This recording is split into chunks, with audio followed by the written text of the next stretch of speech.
In a world of constant alarms, every sight and sound needs careful scrutiny. But not all of man's domestic animals are wolves in sheep's clothing. Here the real threat is to the livelihood of the sheep and the farmer. Each year, around £40 million worth of Britain's farm crop vanishes into the stomachs of rabbits, our most voracious vegetarians. For newborn lambs, their first close encounter with a rabbit is a hesitant affair. Soon they will become more familiar with their silent and diminutive companions of the fields.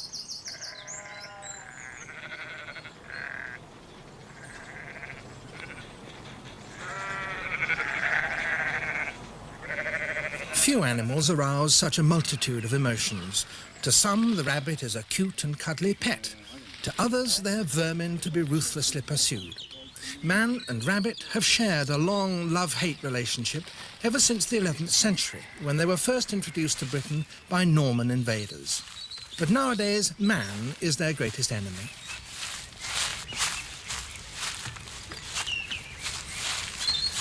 I'm even told I come into the fox just for that. Today, the economic damage is so great that a permanent state of war has been declared against them, a war we show few signs of winning. But just how much do we know about these remarkable animals? Let's explore that secret life carried on out of sight of prying human eyes.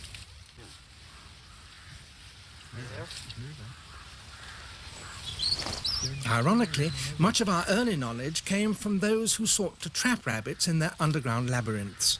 Ferreters became familiar with the extensive burrow systems known as warrens when they frequently lost their ferrets, domestic polecats, in the maze of subterranean tunnels.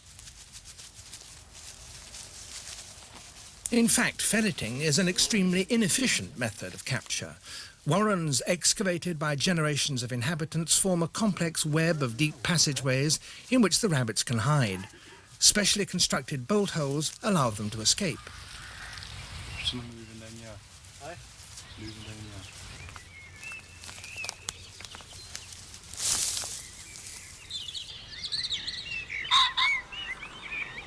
Rabbits are highly gregarious, living in small territorial breeding groups with the warren at the heart of their society. Even for the kings of the warren, like this dominant buck, life, it seems, is a nerve-wracking experience. To survive, he relies on the keenness of his senses. Long, mobile ears sweep the environment, amplifying the slightest sound. The prominent eyes have an enormous field of vision. Sensitive, quivering nostrils monitor the airwaves for the scents which are of vital importance in rabbit communications.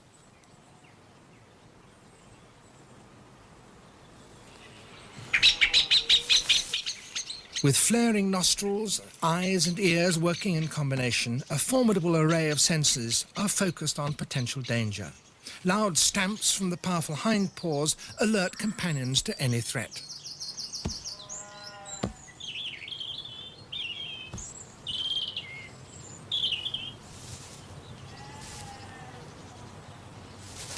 But rabbits are so jittery, they easily panic one another. Aggression underlies a great deal of their social behaviour. Territories around the home warren have clearly defined boundaries which are frequently patrolled and scent-marked by members of the warren community. Each breeding group contains on average 3 adult bucks and up to 5 does. It's spring. The breeding season has arrived, and the rabbits in the colony continuously interact, checking on one another's identity and sexual condition. The rabbit inhabits a world dominated by smell.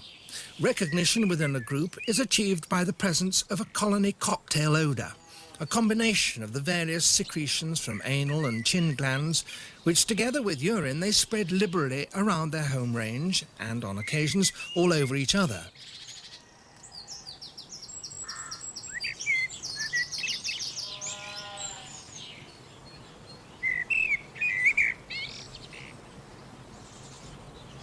Rabbits produce two kinds of dropping. Small, moist pellets, still rich in protein, are taken directly into the mouth as they leave the anus. These are chewed and re-ingested. The other, more familiar form, are dry and compact and dropped at traditional sites known as latrines. The surrounding area is daubed with scent from glands beneath the chin.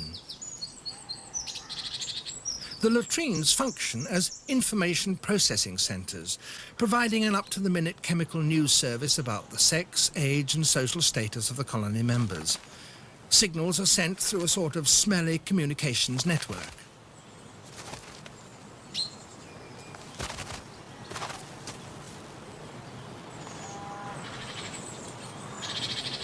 Scraping the ground helps expose edible roots, but it's most often employed as a threat display between rivals.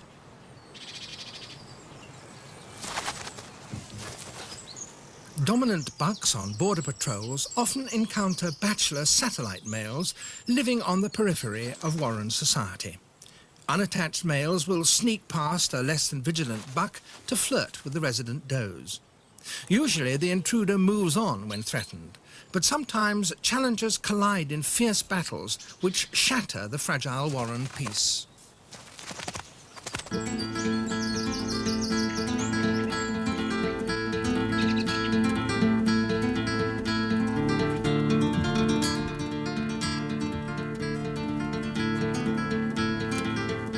Fur flies as they thrust home vicious bites and kicks. Their long, needle-sharp claws can rip open unprotected flesh. Chisel-like teeth deliver slashing bites.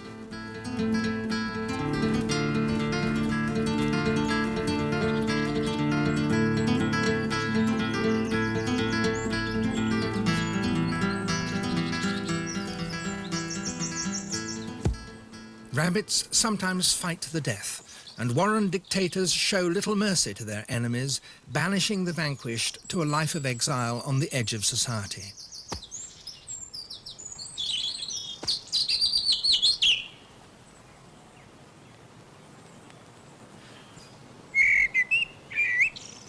For the does, pregnancy is a time of forced labour. As her buck lazes nearby on guard duty, she excavates a nest chamber, or stop, where she will give birth to her kittens.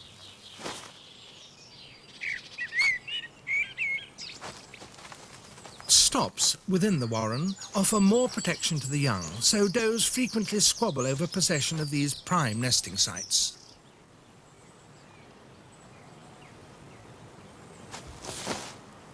Although rabbits are polygamous, stable pairs often form, and troublemaking does are summarily dealt with by bucks who perform a protective role for their preferred partners. Bucks pay close attention to the progress of stop building and carefully investigate any disputes which do arise.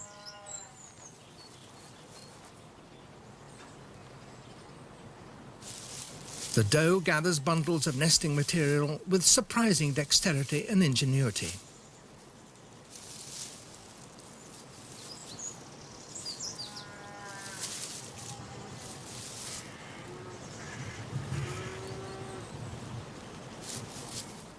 Shallow stops can be dug in less than 24 hours. Fur plucked from her body will complete a comfortable lining to the nest. In the short breeding season from February to September, she may have up to 5 litters, constructing a fresh nest site each time.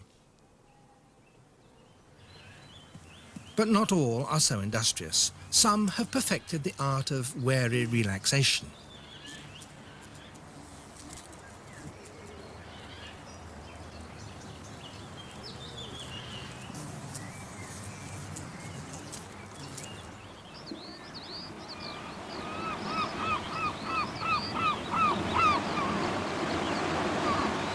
The rabbit is at home virtually anywhere in the British Isles. It's colonised offshore islands, mountains and moorlands, but it's perhaps most abundant in coastal areas where rich, undisturbed swards of wildflowers and grasses grow down to the sea. In the closed population of islands, such as Skomer off the Welsh coast, colourful mutations, like characters from Alice in Wonderland, browse amongst the flowers.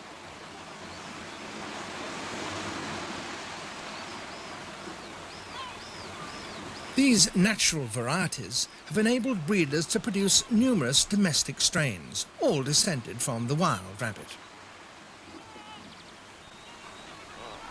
Each year, the tranquility of the rabbit's life on the coast is rudely disrupted by the arrival of thousands of puffins. Rabbit and puffin may not enjoy the same cuisine. There are no records of rabbits tucking into fish, and no one suggested a puffin predilection for flower heads. But once the puffins have completed courtship formalities, their main preoccupation is securing adequate breeding burrows. What could be more convenient than the ready-made rabbit accommodation, even if it means evicting the sitting tenants?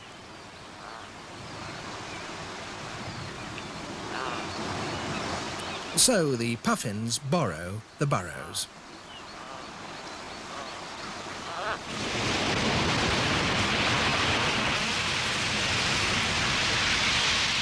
Rabbits may have no fondness for fish, but on the shoreline, waves wash up an unexpected delicacy: seaweed. Seaweed contains valuable nutrients unavailable elsewhere.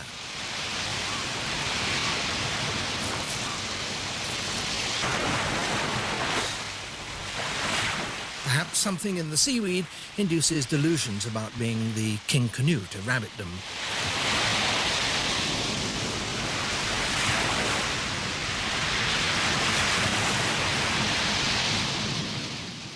But storms, like the sea, can't be kept at bay. On the exposed coast, they spring up quickly, and their full ferocity is not easily avoided. Cold, windy, rainy weather can make the rabbit's life a misery.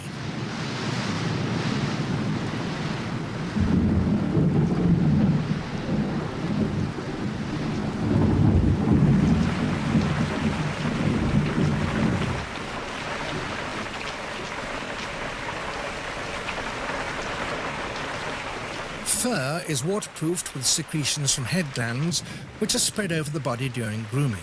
From the thick, woolly underfur, longer, stronger hairs emerge and give the coat its colour. But when the going gets really rough, rabbits retreat to the comparative comfort of home. Flooding is an ever-present risk to low-lying warrens, and many are totally washed out in severe downpours when rivers burst their banks. In such circumstances, individuals trapped on isolated, newly formed islands or rapidly eroding riverbanks have no need of a lifebelt. They can swim, and often have to.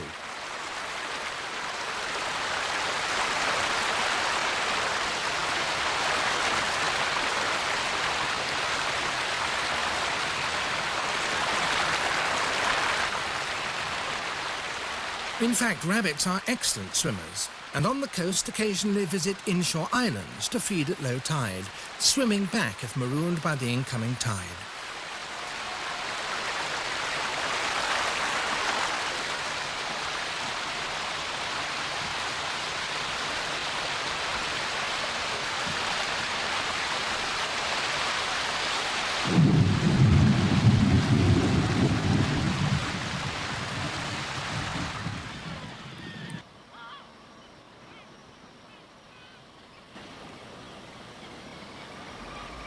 By moonlight, another creature creeps into the rabbit's life. The minotaur, our most impressive dung beetle, a specialist on rabbit pellets, one of the few insects capable of extracting any more nutrient from these already recycled droppings. The beetles dig their own miniature tunnels beneath the latrines, popping up to drag away a pellet upon which they will feed and lay their eggs.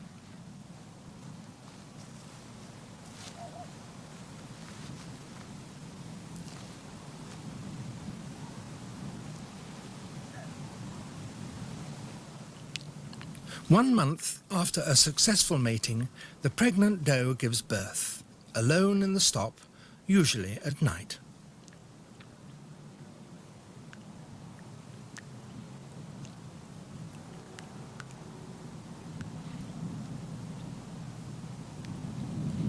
The kittens arrive in their underground world, blind, naked and deaf. They will soon be left alone in the fur-lined nest, huddling together for warmth and comfort.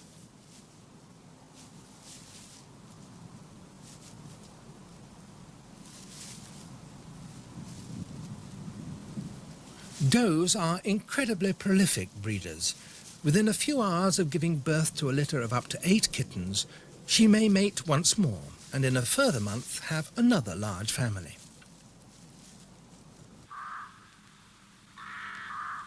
Dawn is not always a time of peaceful tranquility for the rabbit. During these early morning hours, rabbits increase their feeding rate and often graze some distance from their home tunnels. By doing so, they run a greater risk of sudden surprise attacks. On occasions, a mood of wary expectancy seems to brood over the warren.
Foxes are the rabbit's most powerful foes and will rip open shallow tunnels to capture their prey.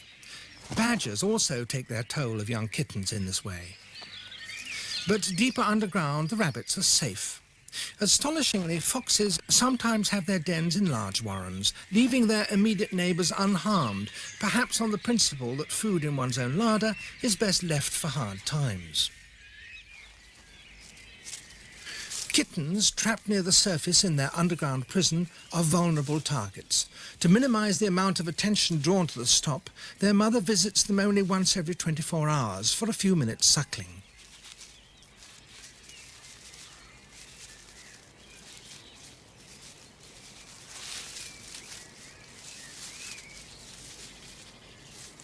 The kittens develop rapidly, and it's a measure of the rabbit's phenomenal fertility that within 5 months these tiny youngsters may be caring for a litter of their own.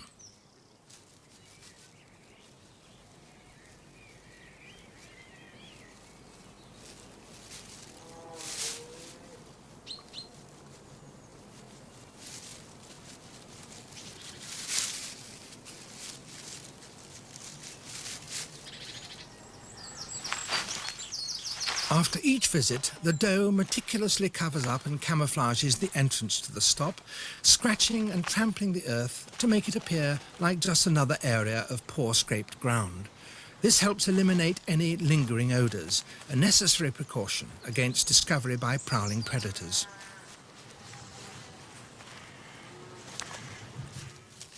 Secure below, the kittens have nothing to do but wait until she calls on them once again.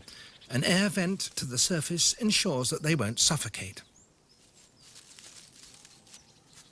Soon they will move from the nest to the main warren and set off on their first timid venture into the world at the end of the tunnel.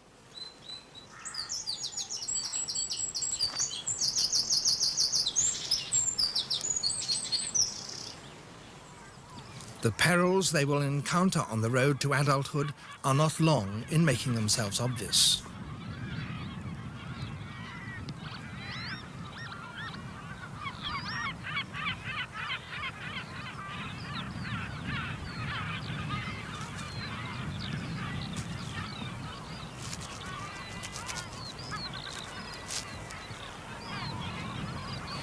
The black-backed gull is only one of a host of predators who will swallow up weak or injured kittens in the months ahead. In one warren of 280 young weaned, only 28 remained alive after 1 year. Kittens are not even safe from their own kind. Adult does will kill unrelated youngsters if they're not protected by their own mothers or in the safe custody of a policing buck.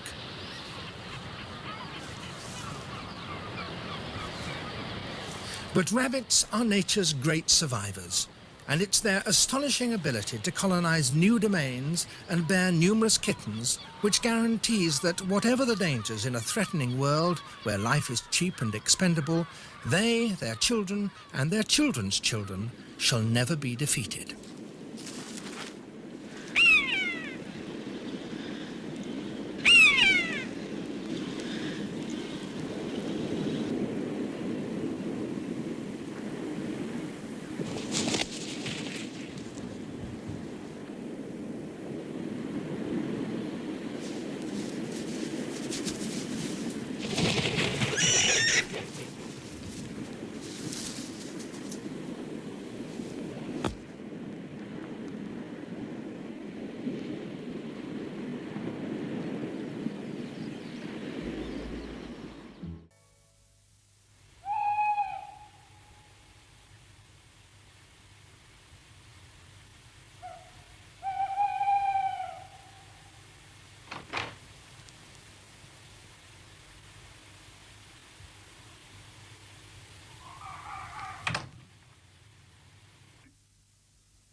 We human beings reckon to be in charge of our fellow animals.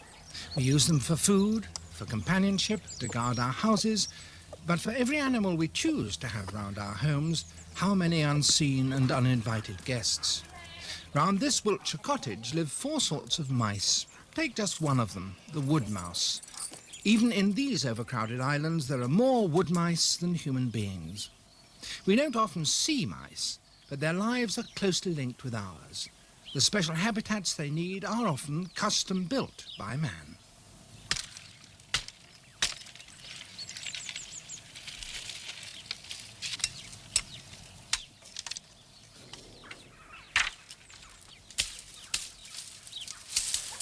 Coppicing, an ancient rotational method of cropping hazel and sweet chestnut trees, provides man with fencing, jumps for his horses, and spars for his thatched roof.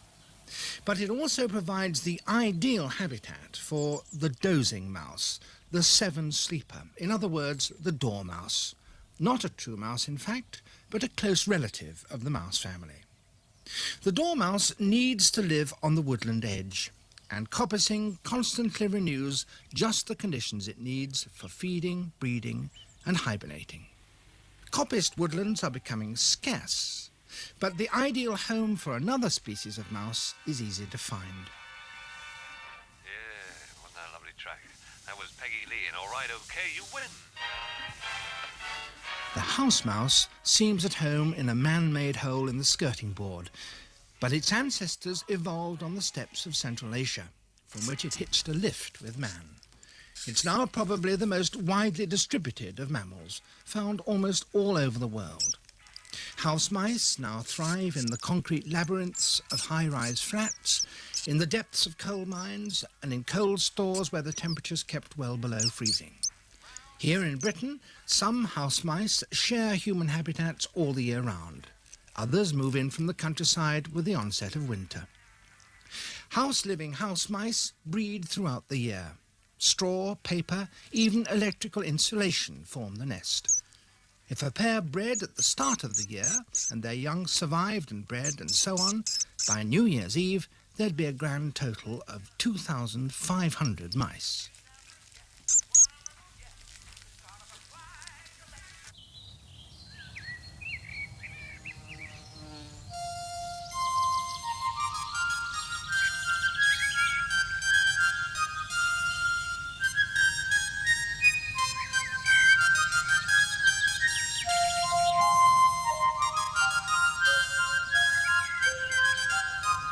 Early spring. In gardens and woods, though sometimes in houses too, lives a close relative of the house mouse, the wood mouse. From April onwards there'll be wood mouse litters in the underground nest. These tiny blind young weigh only 1 to 2 grams at birth, but they grow rapidly. They'll be weaned in 2.5 weeks, by which time the mother will usually be pregnant again. The mouse's eye view is very different from ours. Its vision is poor. It can do little more than distinguish shape and movement. Its picture of the world is built up of tastes and smells and sounds. So, as it moves out into unknown territory, it's building up a sensory mouse map in its mind, starting typically by skirting the wall of the room. In emergency, it can then head instantly for home. Even food must be thoroughly inspected before starting to eat. The new arrivals check carefully too. They're encouraged by recognizing the smell of another family member. A house mouse needs 1/5 of its body weight in food each day, and remarkably, hardly any extra liquid.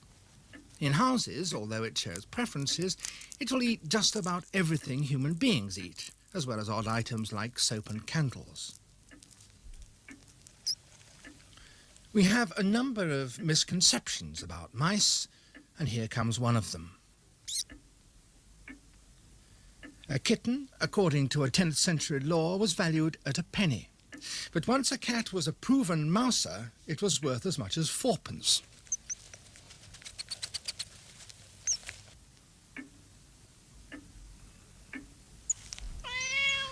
Sadly, the truth is that even a proper 4p cat is not particularly efficient at clearing the house of mice, though many mice are pretty good at getting out of the way.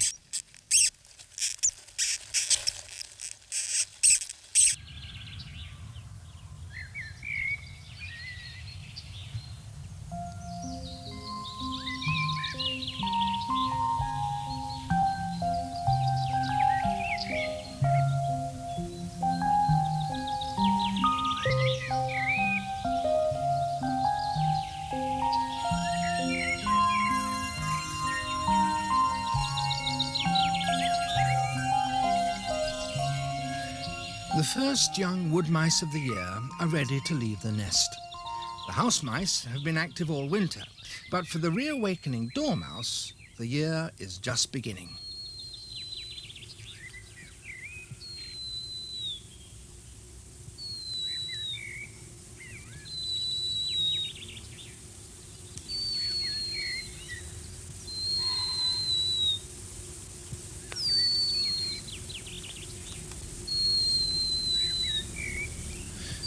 For 5 months, it survived the hazards of being eaten, starved, or frozen to death.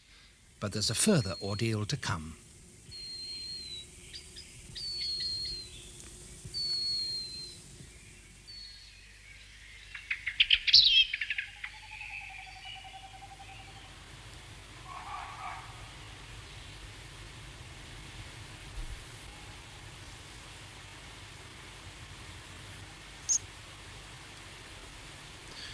During hibernation, the dormouse's whole metabolism slows down.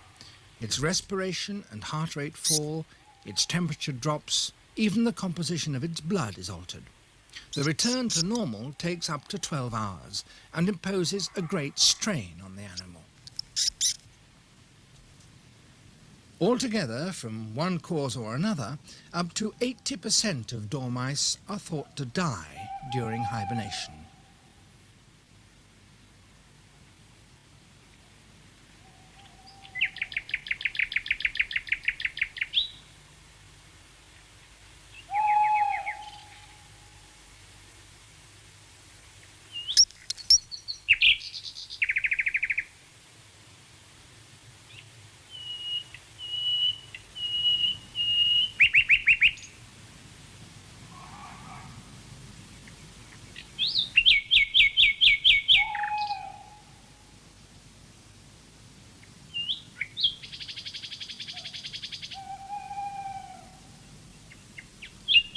Having safely emerged, the dormouse has no time to lose.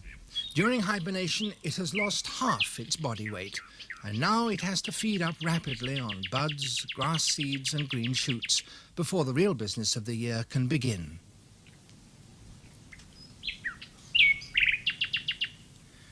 Over on the far side of the cottage is another habitat, man-made for man, but also for mouse, our smallest rodent, the harvest mouse. It's specially adapted to life among the corn stalks. The tip of the tail grips tightly on grasses. It also serves as a brake. Its skeleton is light, only 5% of the body weight. It has an excellent sense of balance and uncanny skill in judging if a corn stalk can bear its weight. Unlike other mice, the harvest mouse is active by day and by night, so it's vulnerable to two lots of predators. But by far its worst enemy is modern farming. Man creates its home, but also destroys it. Early summer, and in the hazel coppice the dormouse has built itself another nest. Whereas the hibernation nest is at or below ground level, the breeding nest is usually about a metre up, in the fork of a sapling or a bramble. It's a large, rather untidy structure, often made of honeysuckle bark and dry grass. The dormouse weaves the nest right round herself, then lines it with finely shredded material ready for the birth of her litter.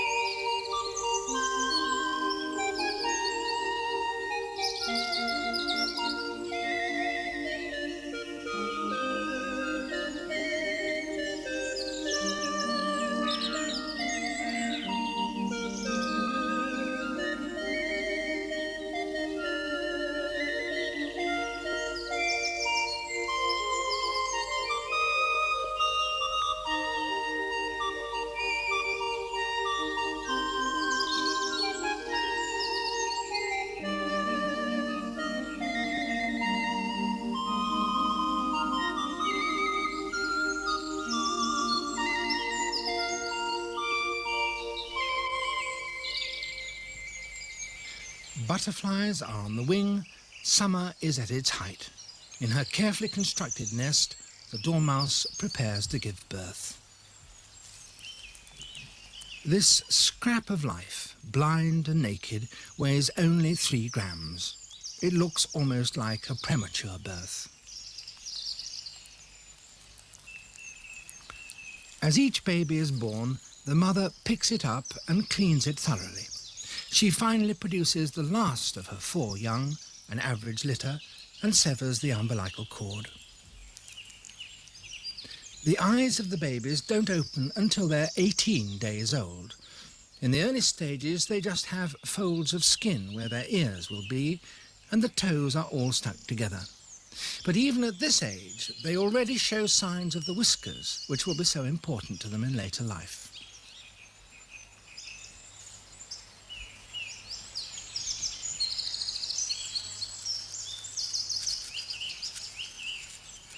Back at the cottage, living is easier. The house mice move out to the gardens and sheds. Their move doesn't go unnoticed.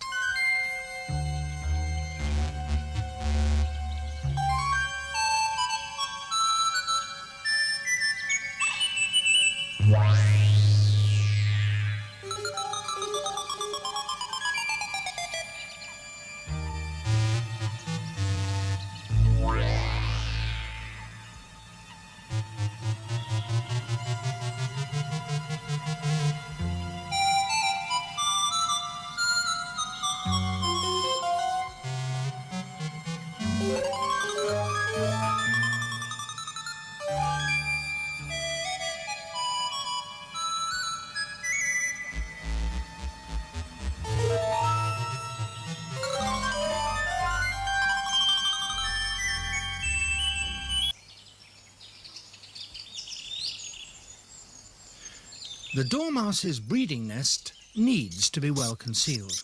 The young dormice remain in it for a month, far longer than the other species. The much smaller harvest mice, for example, will be independent in half that time and may have been driven from the nest area by their mother.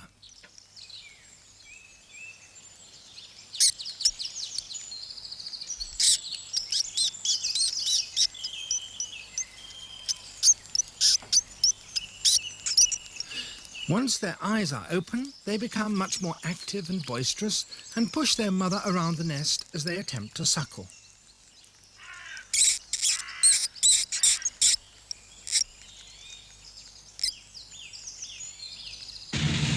The wheat is ripe. The harvest mouse world is destroyed. Adults can flee from the advancing combine, but young, still in the nest, have no escape.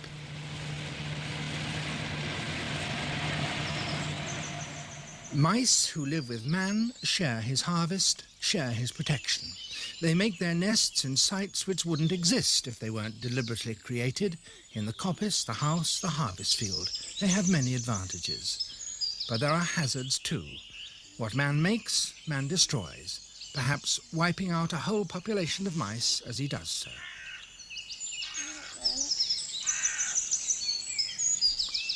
However, even a relatively independent life doesn't free mice from sudden danger.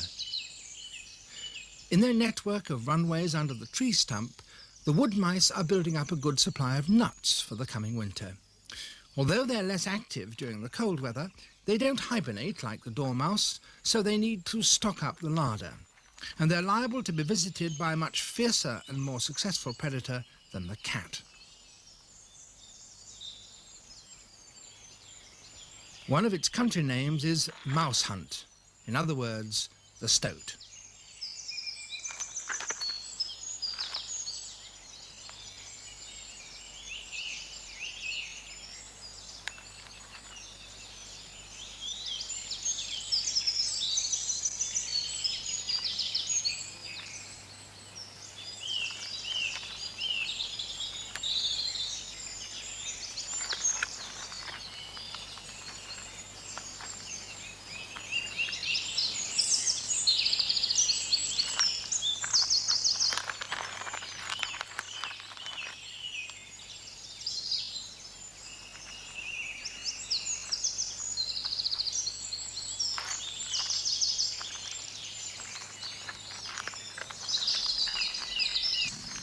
Meanwhile, the cornfield has been ploughed up.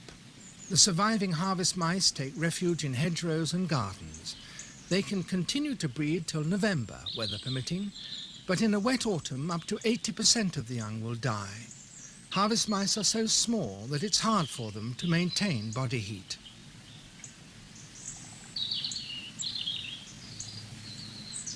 The surviving young are easily recognized. Their coats are greyish-brown, unlike the russet coat of the adults. With luck, they'll overwinter and produce the first new generation next spring. The young dormice, too, have greyer coats than their sandy-brown mother. At 4 weeks old, they're starting to make their first excursions from the nest.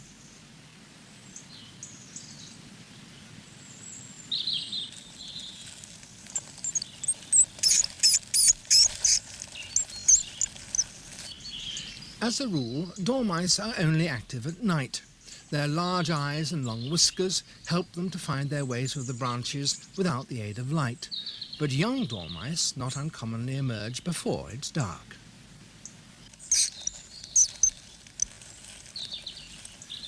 This youngster already has a good sense of balance, though perhaps its movements are more jerky than an adult's. Dormice are well suited to life in the trees. Both front and back feet are adapted to grasping twigs and have small pads to help them keep a firm grip. The distinctive bushy tail, the dormouse, is our only small mammal to have one. It isn't used for grasping, but for balancing. Brambles are very important to dormice. The hazel and the bramble together are the two most crucial components of dormouse habitat, providing food, cover and nest sites. And they're ideally combined in a hazel coppice like this. Sadly, the habitat that's so popular with dormice is no longer popular with man. The fences, the thatching spars are not much in demand today, and as a result, dormice are far less common than they were a century ago.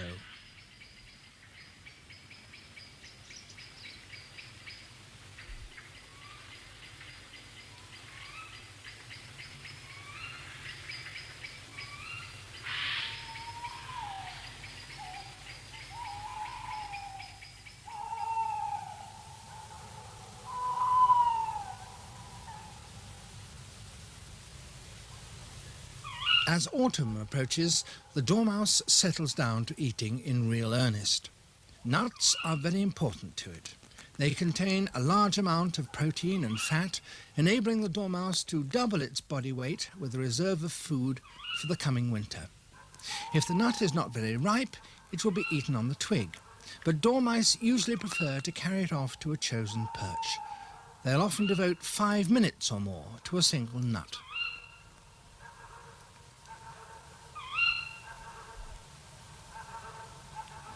Dormice have a special technique for dealing with a nut. Holding it in their front paws, they gradually turn the nut round, cutting through the shell with their lower teeth. They then remove the kernel bit by bit, perhaps with the help of the tongue.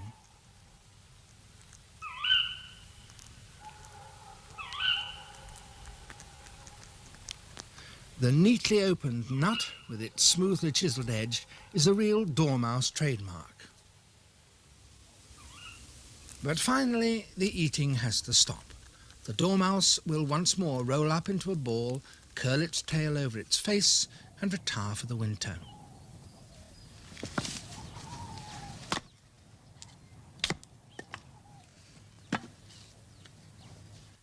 As winter closes in, the house becomes an island of warmth and comfort, and the uninvited guests flock back to take advantage of it and the many facilities that human beings provide. There are many cheddars on the market, but only one original. So what makes this the family favorite? It's the gorgeous flavor, full of country freshness and goodness that our home-produced cheddar has. So when you're buying cheddar, be choosy. English, the better bit of cheddar. Mice that live with us, house mice, are the champion opportunists. Their huge success as animals, their spread throughout the world, are the direct result of making use of the conditions provided by man, following him wherever he goes. When, I wonder, shall we see the first mouse on the moon?